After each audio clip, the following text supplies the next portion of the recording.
Hello everyone, how are you doing? This is MD Tech here for another quick tutorial.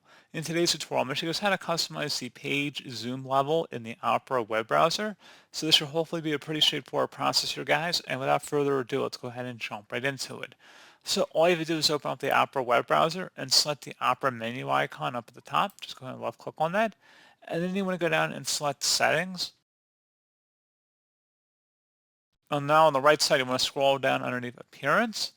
And you want to select versus page zoom. Click on the drop down here and you can select your default page zoom option from there, so you can make it larger or smaller depending on your preference.